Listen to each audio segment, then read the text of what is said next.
Selamat pagi Pak, perkenalkan nama saya Imam Alif Defules Udin dengan NIM 23120046. Perkenalkan, nama saya Richard Ardian Subani dengan NIM 23120042. Pada kesempatan kali ini kami akan mempresentasikan hasil review jurnal kami. Jurnal yang pertama dengan judul In-Memory Indexed Setting for Distributed Data Processing dengan penulis Alexandro Uta, membahas penggunaan inserted data frame yang disimpan di memori untuk mempercepat proses join dan lookup data di Apache Spark. Hasilnya menunjukkan peningkatan kecepatan query yang signifikan dengan beban sistem rendah. Metode ini efisien dan ringan, namun dengan topik big data karena secara langsung data diterapkan pada sistem Spark. Metode yang digunakan integrasi ke Spark atau Databricks runtime. Hasilnya, kinerja query meningkat signifikan dengan overhead kecil. Kelebihan, efisien, ringan dan mudah diterapkan. Kelemahan, membutuhkan kapasitas memori besar. Relevansi, sangat relevan dengan topik big data processing karena meningkatkan efisiensi pemrosesan distribusi. Jurnal yang kedua dengan judul Distributed Scalable Framework for Low Latency Contents Trajectory Stream Processing atau TSTream dengan penulis Salman Ahmad Sheikh, mengembangkan sistem TSTream untuk memproses data lintasan secara real time menggunakan Apache Flink dengan indeks grid. Sistem ini mampu memberikan latensi rendah dan efisiensi tinggi untuk data spasial. Meskipun sistem ini sangat cepat dan scalable, tantangan utamanya terletak pada pembagian partisi data yang sensitif. Framework ini relevan untuk metode pengembangan sistem transportasi cerdas. Metode yang digunakan menggunakan Apache Flink dan Grid Index. Hasil memberikan latensi rendah dan efisiensi tinggi untuk data spasial. Kelebihan real time, cepat dan scalable. Kelemahan, sensitif terhadap partisi data. Relevansi, cocok untuk sistem transportasi pintar dan data spasial besar. Jurnal yang ketiga, Demeter Research Efficient Distributed Stream Processing Under Dynamic Loads dengan penulis Morgan K. Geldenhuys, memperkenalkan sistem adaptif yang dapat mengoptimalkan penggunaan sumber daya pada pemrosesan streaming terdistribusi menggunakan Bayesian Optimization. Pendekatan ini berhasil mengurangi konsumsi sumber daya yang meningkatkan efisiensi sistem meskipun memerlukan prediksi beban yang kompleks. Sistem ini sangat relevan untuk pengolahan klaster dengan beban dinamis. Metode yang digunakan menggunakan Bayesian Optimization untuk memprediksi beban sistem. Hasil mengurangi konsumsi sumber daya dengan adaptasi otomatis. Kelebihan adaptif dan efisien. Kelemahan prediksi beban memerlukan perhitungan kompleks. Relevansi sangat relevan untuk sistem cluster dan beban kerja dinamis. Jurnal yang keempat, Blackhen Facilitated Secure Sensing Data Processing and Logging System dengan penulis Wenbing Zhao, mengombinasikan teknologi Blackhen dengan data sensor IoT untuk menjamin keaslian dan integritas data. Implementasi dilakukan menggunakan Python dan blockchain public, menghasilkan sistem yang aman dan transparan meskipun memiliki biaya transaksi tinggi. Inovasi ini sangat relevan untuk sistem monitoring industri yang membutuhkan keandalan tinggi. Metode implementasi menggunakan Python dan blockchain public. Hasil menjamin integritas data sensor. Kelebihan aman, transparan dan terpercaya. Kelemahan biaya transaksi dan komputasi tinggi. Relevansi relevan untuk sistem monitoring industri dan IoT. Jurnal kelima, Blackhen Facilitated Secure Sensing Data Processing and Logging System dengan penulis Wenbing Zhao, mengombinasikan teknologi Blackhen dengan data sensor IoT, menjamin keaslian dan integritas data. Implementasi dilakukan menggunakan Python dan blockchain publik, menghasilkan sistem yang aman dan transparan meskipun memiliki biaya transaksi tinggi. Inovasi ini sangat relevan untuk sistem monitoring industri yang membutuhkan keandalan tinggi. Metode implementasi menggunakan Python dan blockchain publik. Hasil menjamin integrasi data sensor. Kelebihan aman, transparan dan terpercaya. Kelemahan biaya transaksi dan komputasi tinggi. Relevansi relevan untuk sistem monitoring industri dan IoT. Jurnal yang keenam dengan judul Complex Theory and Batch Processing in Mechanical System Data Extraction dengan penulis Xuefang Chang. Dibahas otomatisasi proses ekstraksi data mekanik dengan pendekatan batch processing menggunakan Sparrow Search Algorithm, Metode ini meningkatkan kecepatan proses hingga 79,73%, walau hasilnya cepat dan akurat. Penerapannya masih terbatas pada sistem mekanik industri.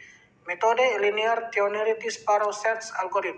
Hasil kecepatan meningkat 79,73%, kelebihan cepat dan otomatis. Kelemahan terbatas pada bidang mekanik, relevansi cocok untuk otomasi industri. Yang jurnal ketujuh dengan judul Efficient Classification and Rapid Processing of Big Data in Power Distributed Networks. Dengan penulis Luang Ning, meneliti metode klasifikasi data besar pada jaringan listrik menggunakan kombinasi VAE, UMAP, dan K-means. Hasilnya menunjukkan akurasi tinggi dan waktu pemrosesan yang cepat. Kelebihannya terletak pada efisiensi tinggi namun membutuhkan daya komputasi besar. Studi ini sangat relevan untuk sistem smart grid. Metode menggunakan kombinasi VAE, UMAP, dan K-means. Hasil akurasi tinggi dan waktu proses cepat. Kelebihan efisien untuk data besar, kelemahan membutuhkan daya komputasi tinggi. Relevansi berguna untuk sistem smart grid. Jurnal ke-8 Enabling Efficient Distributed Spatial Joint on Large Scale Vector Rest Data Lakes dengan penulis Sebastian Villarroya, membahas peningkatan efisiensi spatial joint antara data vektor dan raster pada data lake besar menggunakan Spark dan model multi resolusi. Penelitian ini menunjukkan peningkatan performa lebih dari 10 kali lipat. Metodenya efisien dan hemat memori, tetapi hanya berlaku untuk data spasial. Metode yang digunakan Spark, Parquet, dan model multi resolusi. Hasil performa meningkatkan lebih dari 10 kali. Kelebihan efisien dan hemat memori, kelemahan terbatas untuk data spasial. Relevansi bermanfaat untuk penelitian GIS.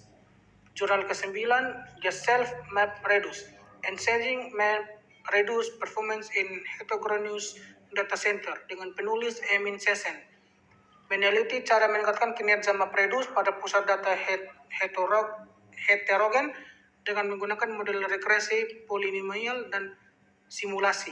Penelitian ini berhasil mengurangi proses shuffle hingga 15%. Pendekatannya adaptif dan efisien, walaupun belum diuji secara langsung dalam skala besar. Metode hasil model regresi polinomial dan simulasi. Hasil mengurangi shuffle data hingga 15%. Kelebihan adaptif dan efisien. Kelemahan belum diuji di lingkungan nyata. Relevan untuk optimasi Hadoop di sistem kampus. Jurnal yang 10 dengan judul Hadoop Processing Methods for Large Scale Video Data dengan penulis Guangzi Wu. Jurnal ini fokus penelitiannya adalah peningkatan performa Hadoop dalam mengolah data video besar menggunakan algoritma AFSA dan PSO. Hasilnya menunjukkan peningkatan akurasi hingga 98,6% dan waktu pemrosesan hanya 0,32 detik. Kombinasi kedua algoritma ini efektif namun hanya cocok untuk pemrosesan video. Metode yang digunakan menggabungkan AFSA dan PSO. Hasil akurasi 98,6% dengan waktu proses 0,32 detik. Kelebihannya sangat cepat dan efektif. Kelemahan fokus pada data video. Relevansi dapat diterapkan pada sistem streaming video. Selanjutnya akan disampaikan oleh teman saya. Baik, jurnal yang ke-11 An Efficient Joint Scheduling Framework Based on Hypergraph. Penulisnya Cao-Jing dan Peng Gao Dan 2022, mengusulkan kerangka kerja joint scheduling antar data center menggunakan pendekatan hypergraph. Hasilnya menunjukkan penurunan waktu eksekusi sebesar 20,6%. Sistem ini fleksibel dan efisien, tetapi memiliki kompleksitas tinggi dan penerapannya. Metode optimasi 2 tahap berbasis hypergraph. Hasilnya waktu eksekusi atau max span berkurang 20,6%. Kelebihannya fleksibel dan efisien. Kelemahannya kompleksitas perhitungan tinggi. Relevansi sesuai untuk beban tugas antar data center. Jurnal yang berikutnya Parallel Antar Distribute Framework to Process All Large Network Queries on a Road Network. Penulisnya Afas Bandari dan kawan-kawan, memperkenalkan framework VAR SQL yang memproses nearest network queries dalam jaringan jalan besar menggunakan Spark. Metode paralel clustered loops membuat proses query menjadi jauh lebih cepat. Framework ini scalable dan efisien, namun terbatas pada data spesial. Metode yang digunakan algoritma paralel clustered loops di Spark. Hasilnya, query menjadi lebih cepat, kelebihan scalable dan efisien. Kelemahannya khusus untuk data spesial, relevansi, potensial untuk pengembangan peta cerdas. Jurnal yang ke-13, Random Partition Based Adaptive Distributed Kernelized SVM for Big Data. Penulis Amrit Pal dan kawan-kawan menampilkan metode SVM terdistribusi untuk klasifikasi big data dengan partisi acak di Hadoop. Hasilnya menunjukkan akurasi 99% dengan skalabilitas tinggi. Sistem ini efisien dan mudah diterapkan walaupun hanya fokus pada klasifikasi. Metode yang digunakan Hadoop dengan partisi acak. Hasilnya akurasi 99% dan sangat skalabel. Kelebihannya efisien dan mudah diterapkan. Kelemahan hanya fokus pada klasifikasi, relevansi dengan pembelajaran mesin terdistribusi. Jurnal yang ke-14, Scalable Data Partitioning Technique Used for Distributed Data Processing in Cloud Environment, Review 2024, ditulis oleh Siva Kumar Ponusemi dan Pankaj Gupta, merupakan tinjauan pustaka tentang berbagai teknik partisi data di lingkungan cloud. Artikel ini menganalisis metode hash, range, dan dynamic partitioning, serta memberikan panduan untuk memilih teknik partisi yang tepat. Kajian ini sistematis dan lengkap, namun tidak mencakup implementasi nyata. Metodenya analisis literatur atau hash, range, dynamic partition. Hasil yang didapatkan adalah menyajikan panduan memilih metode partisi terbaik. Kelebihannya lengkap dan sistematis, kelemahannya tidak memiliki eksperimen langsung, dan relevansinya sangat relevan sebagai dasar teori penelitian cloud. Jurnal yang ke-15, Survey of Distributed Computing Framework for Supporting Big Data Analysis. Penulisnya Sudong Sun dan kawan-kawan, merupakan studi literatur mengenai berbagai framework seperti Hadoop, Spark, dan Hadoop, dan RSP. Hasil kajian menunjukkan bahwa RSP lebih efisien karena tidak memerlukan MapReduce. Artikel ini sangat informatif dan menjadi dasar teoritis penting untuk penelitian big data meskipun tidak mencakup eksperimen langsung. Metodenya studi literatur komprehensif. Hasilnya RSP dinilai paling efisien tanpa perlu MapReduce. Kelebihan informatif dan komprehensif. Kelemahannya tidak ada implementasi nyata.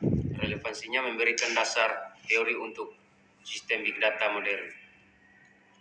Sekian Pak review jurnal yang dapat kami sampaikan.